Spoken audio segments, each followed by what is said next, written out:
السلام علیکم۔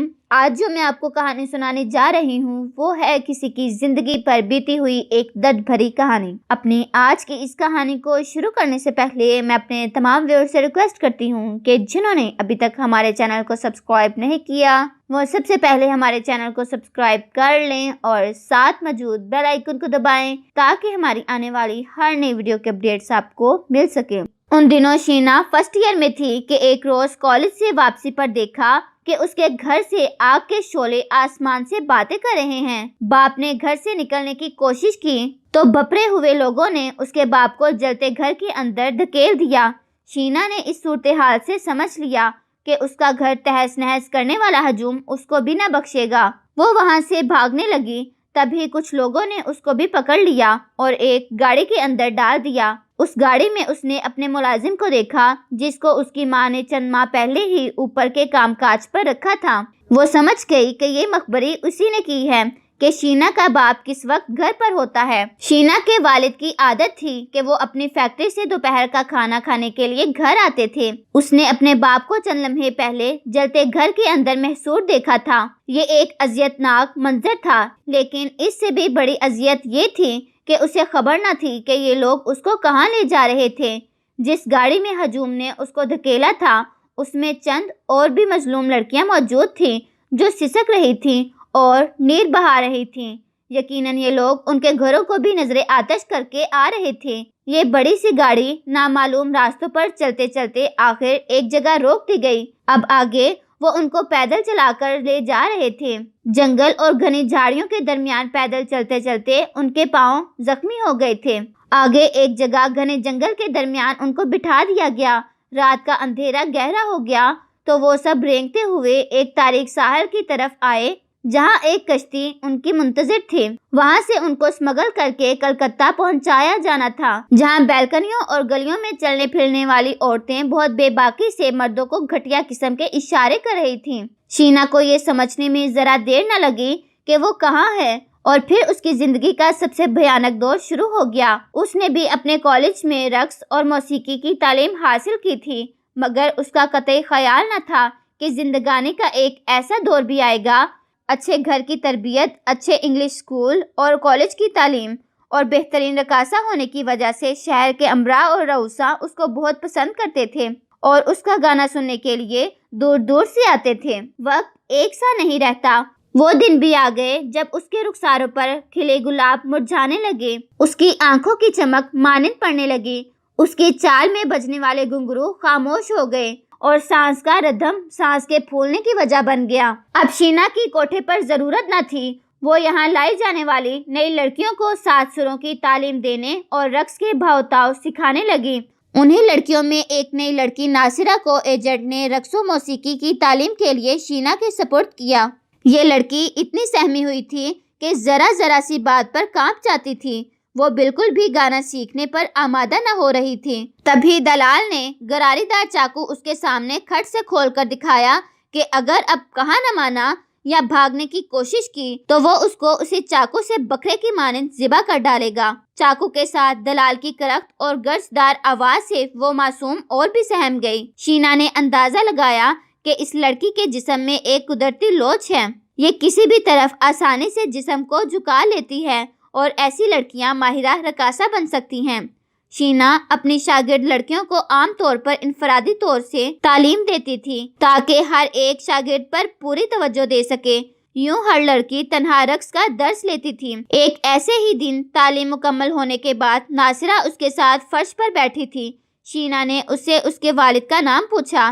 ناصرہ نے جو نام بتایا وہ شینا کے بھائی کا نام تھا، عبد الرحمن۔ تبھی تجسس کی وجہ سے اس کے دادا کا نام بھی دریافت کر لیا۔ ناصرہ کے لبوں سے نکلا محمد اعظم۔ وہ چونک گئی۔ اس نے کہا، اچھا اپنے گھر کا پتہ بتاؤ۔ جو پتہ ناصرہ نے بتایا وہی شینا کا گھر تھا۔ کیا مشرقی پاکستان جب بنگلہ دیش بنا تھا بلوائیوں نے تمہارے والد اور دادا کے گھر کو نظر آتش کیا تھا؟ ہاں، ناصرہ نے تائید کی۔ میرے پاپا یہی بتاتے تھے۔ وہ کہتے تھے کہ اس آگ میں ان کے والدین اور بہن جل کر مر گئے تھے۔ کافی عرصے تک وہ کسی واقف کار کے گھر چھپے رہے۔ پھر جب نفرت کی آگ کچھ سرد ہوئی تو انہوں نے نوکری کر لی اور اس جگہ دوبارہ گھر تعمیر کیا۔ جو گھر بلوائی جلا گئے تھے۔ بڑی سخت محنت کر کے انہوں نے وہاں اپنا بزنس سیٹ کیا۔ کچھ دادا کے دوستوں نے بھی مدد کی تھی۔ عرصے بعد اگرچہ حالات پرسکون ہو گئے تھے، تبھی والد کے بزنس پارٹنر سے پیسے کے لین دین پر جھگڑا ہو گیا تو اس نے کہا تھا کہ وہ ان کو ایسی سزا دے گا کہ جس کا وہ کسی سے ذکر بھی نہ کر سکیں گے۔ ایک دن چھٹی کے وقت جب وہ اسکول سے نکلی اور گاڑی کے انتظار میں کھڑی تھی کہ اس کے پاس اپنی گاڑی کی ہمرنگ ایک کار آ کر رکی اور پھر اس میں بیٹھی لڑکی نے اس سے قریبی مارکیٹ کا پتہ پوچھا۔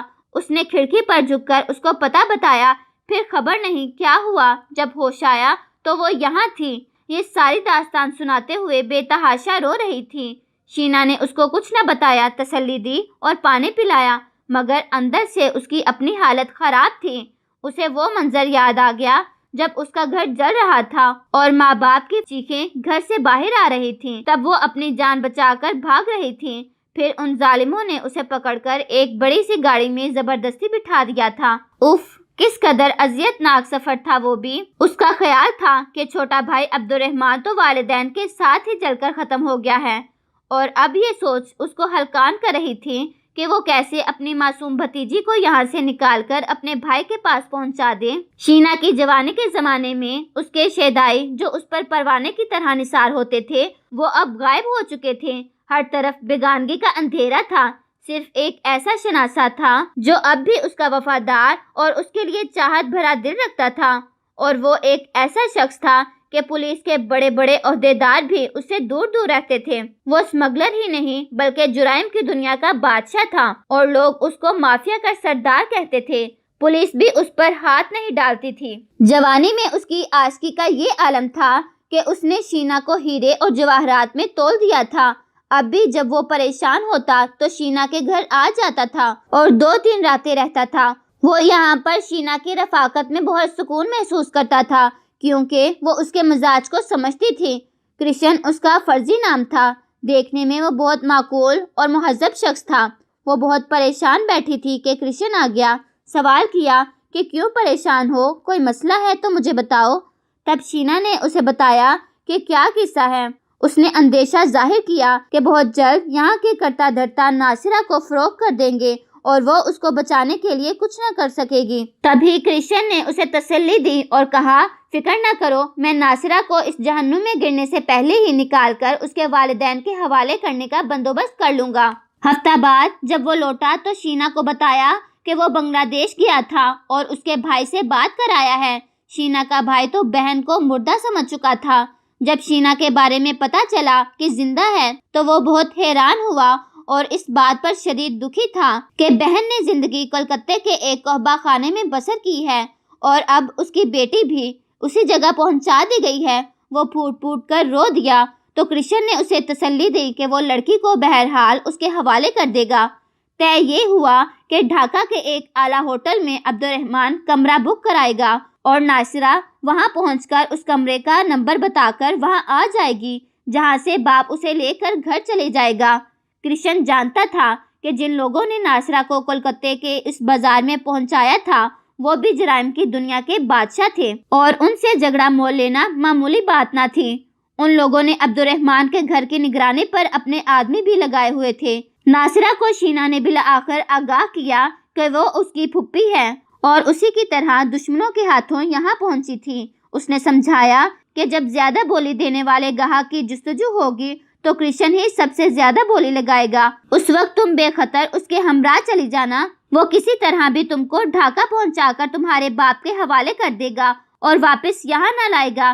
تم اس پر بھروسہ کرنا۔ وہ دن بھی آ گیا جب اس کا پہلا مجرا تھا اور شہر بھر کے رئیس، دولت مند، شوقین مزاج اس کا رقص دیکھنے آئے تھے۔ ان میں کرشن بھی تھا۔